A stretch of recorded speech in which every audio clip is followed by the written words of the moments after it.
días.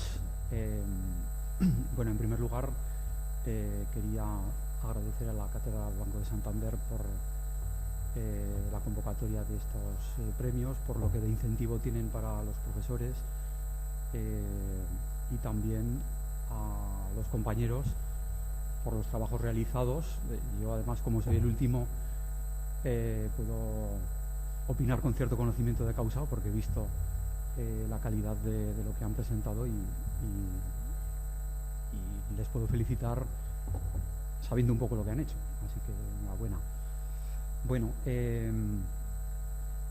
yo figuro como coordinador de este trabajo, pero bueno, al igual que ha sucedido con el resto de las presentaciones, esto es de forma circunstancial, simplemente porque el formato de la convocatoria exigía que hubiera un coordinador en el grupo, pero los tres componentes del grupo hemos trabajado en plano de igualdad, tanto Carmen, Marta y Ana Segura, que son profesoras de periodismo, como yo, Juan Carlos Martín, profesor de física aplicada, o sea, profesor en la Facultad de Ciencias.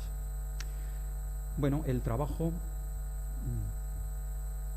parte de la idea de que para realizar divulgación científica es imprescindible manejar dos competencias que difícilmente ningún estudiante maneja de forma simultánea, digamos, de serie. Se necesita conocimiento científico por una parte y se necesita capacidad de comunicación por otra. Los periodistas disponen de serie de capacidad de comunicación, pero raramente vamos a encontrar un alumno de periodismo con formación científica. Y en cuanto a los estudiantes de ciencias, evidentemente encontramos la situación inversa, ¿no? Con lo cual encontramos en la divulgación científica un ámbito en donde periodistas y científicos pueden ser complementarios, aprender el uno del otro y reforzar habilidades que en los estudios propios no aparecen demasiado, pero que sin embargo son importantes para el desempeño profesional futuro. Desde luego, los científicos necesitamos capacidad de comunicación porque todo trabajo científico termina al final con la comunicación de los resultados, ya sea a través de un congreso, a través de un artículo o simplemente a través de comunicarle los resultados que han salido en el laboratorio al jefe. Eso requiere capacidad de comunicación. Y para los periodistas, el trabajar con temas científicos pues supone un reto muy interesante, porque evidentemente no es lo mismo transmitir a la audiencia el partido del domingo que transmitir a la audiencia la teoría de la relatividad, que uno tiene que resumir en 5 minutos para que el público se quede con algo. Entonces, cuando los periodistas superan este reto, superan muchas cosas y conseguimos que se atrevan prácticamente con cualquier cosa. Bueno, la actividad planteada en concreto ha consistido en la elaboración de reportajes radiofónicos de divulgación científica. Entonces, lo que hemos hecho ha sido configurar equipos con un número similar de estudiantes de periodismo y de ciencias. A veces los equipos consistían simplemente en un estudiante de periodismo y en un estudiante de ciencias, y en otros casos los trabajos requerían más personal, pero siempre hemos tratado de que hubiera equilibrio entre las dos facetas. A cada equipo se le asignaba un tema sobre el que tenían que realizar el reportaje de divulgación, y el reportaje se adaptaba al nivel de los estudiantes, tanto al nivel científico de los estudiantes de ciencias como al nivel de los estudiantes de periodismo, a la hora de exigirles pues mayor o menor limpieza en la presentación que iban a realizar. Y también cada reportaje se enfocaba a un género radiofónico concreto, y hemos hecho reportajes de distinta duración y de distinto enfoque, reportajes informativos de larga duración, de en torno a 15 minutos, colaboraciones en magazines, entrevistas, microespacios en donde en apenas 30 segundos o un minuto se tenía que dar una pincelada sobre cierto tema científico. Y bueno, el tipo de temas abordados podemos poner aquí tenemos aquí unos cuantos ejemplos. Por ejemplo, ha habido algún reportaje de en torno a 4 o 5 minutos sobre el horno microondas, el funcionamiento de este electrodoméstico que todos tenemos en casa, o sobre la entropía, que es, cuál es el papel que juega en la naturaleza. El tercer ejemplo, la radiofísica histórica, fue un reportaje de en torno a 15 minutos en donde en paralelo se explicaba la física de la radio, es decir, el proceso físico que se sigue desde que el locutor habla, la señal es recogida por el micrófono va por cable a la antena, viaja por el aire, es recibida, etcétera. Y en paralelo se describía la historia de la radio desde sus principios hasta la realidad actual, la radio online, etcétera, etcétera. Y los dos últimos ejemplos corresponden a esos microespacios de apenas un minuto en donde los alumnos se enfrentaban con el reto de explicar con ese breve espacio conceptos relativamente complicados. ¿Por qué una bicicleta en movimiento se mantiene en equilibrio? Explícalo en un minuto, no es nada fácil. ¿Por qué una soprano puede llegar a romper una copa de cristal al cantar y Plácido Domingo, con toda la potencia que tiene, no es capaz de hacerlo? Explícalo en un minuto. Bueno, las etapas que había que cubrir en cada uno de los reportajes vienen a ser más o menos las etapas que en el desempeño profesional también se cubren. Una primera etapa de documentación, que en este caso la realizaban separadamente los estudiantes de periodismo y los estudiantes de ciencias. Los estudiantes de periodismo tenían que hacer documentación pura y los de ciencias quizá era más un trabajo de clarificación de ideas y de pensarse cómo iban a transmitir esas ideas a los compañeros de periodismo.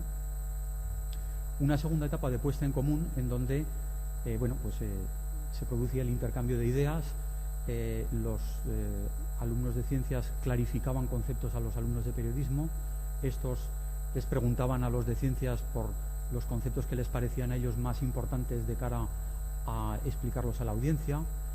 Los alumnos de ciencias en ciertos momentos decían, bueno, pues esto no te lo sé decir en este momento, me lo miro y a la semana que viene te lo explico. En fin, había una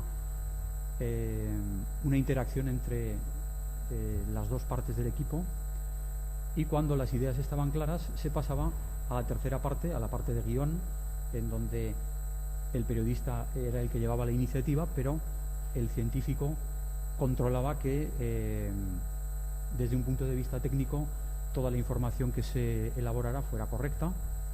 Y finalmente el proceso de grabación, en donde también el periodista llevaba la iniciativa, pero en el que el científico también intervenía mediante cortes de voz, en donde él daba ciertas explicaciones, etcétera.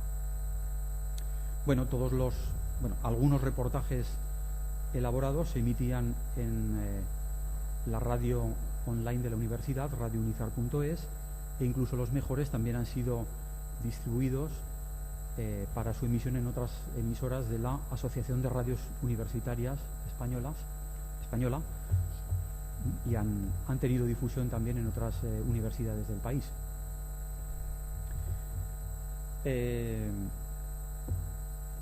Las tecnologías de la información, objeto de la convocatoria de estos premios, realmente no son centrales en este proyecto, pero sí que están muy presentes a lo largo de todo él. Por una parte, hay elementos que son muy específicos, no son de uso habitual, son de uso específico de los periodistas, de los estudios de radio, mesas de mezclas, software adecuado. Afortunadamente en el grado de periodismo se cuenta con un estudio de grabación con la última tecnología, y esto los alumnos lo pueden aprovechar. Los programas de edición de audio también son los que se utilizan en el medio profesional.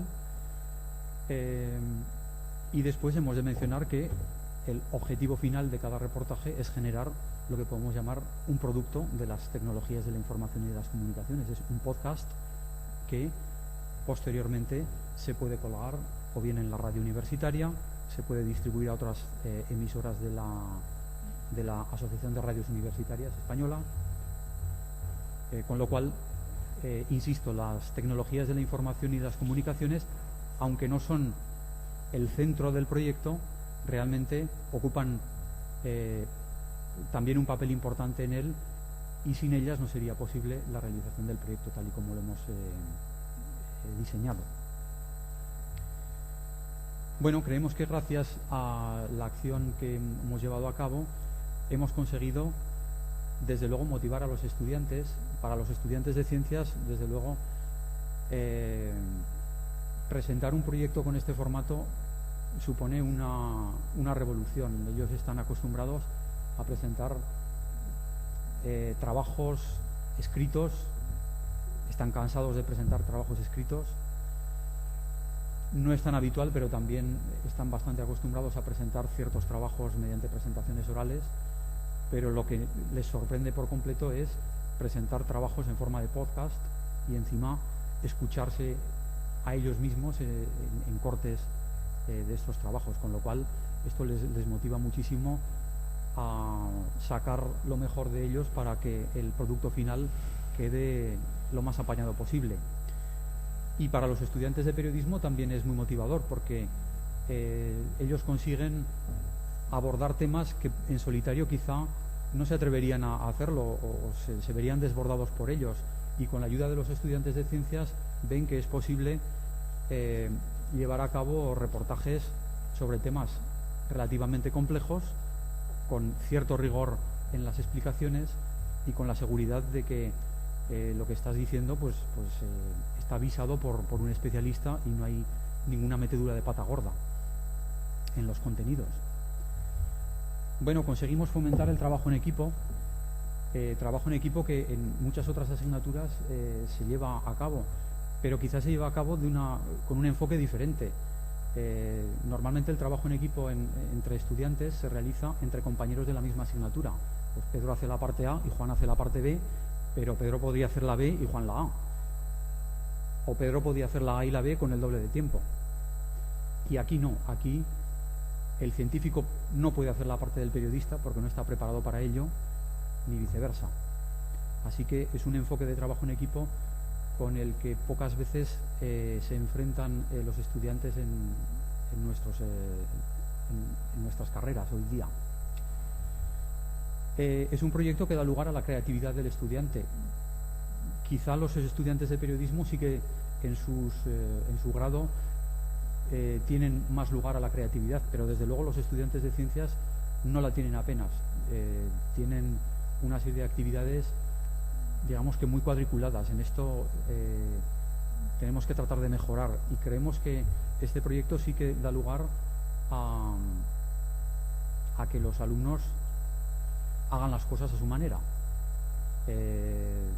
Además, estos trabajos se realizan prácticamente sin la supervisión de los profesores, que nos limitamos a proponer los temas y a organizar los equipos de trabajo, y a partir de ahí prácticamente se les deja libres, y por supuesto si tienen alguna duda les atendemos, pero si ellos se las van apañando, ellos funcionan de forma autónoma, y esto da lugar pues a veces también a ciertos errores en el producto final, pero a cambio a una frescura y a una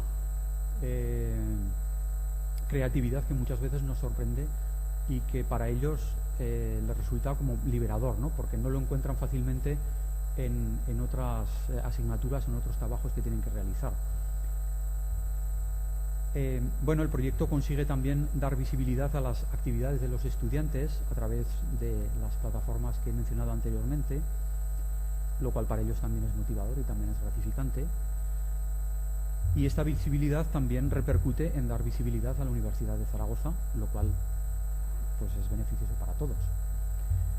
Y por último, pero no menos importante, el proyecto consigue un acercamiento entre ciencias y letras, consigue que no percibamos a los compañeros del otro lado del estanque del campus como otro planeta, sino simplemente como otros compañeros que, llegado el momento, pues te pueden ayudar, puedes hablar con ellos y puedes conseguir sacar beneficio mutuo.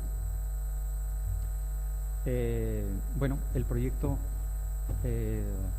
nos ilusiona muchísimo, estamos empezando, llevamos un par de años con él, y por eso este premio nos resulta, o sea, nos viene fenomenal, porque supone un espaldarazo para continuar ampliando estas actividades, para continuar extendiéndolo quizá a otros medios informativos, reportajes, ¿por qué no?, de televisión, reportajes, ¿por qué no?, de prensa escrita.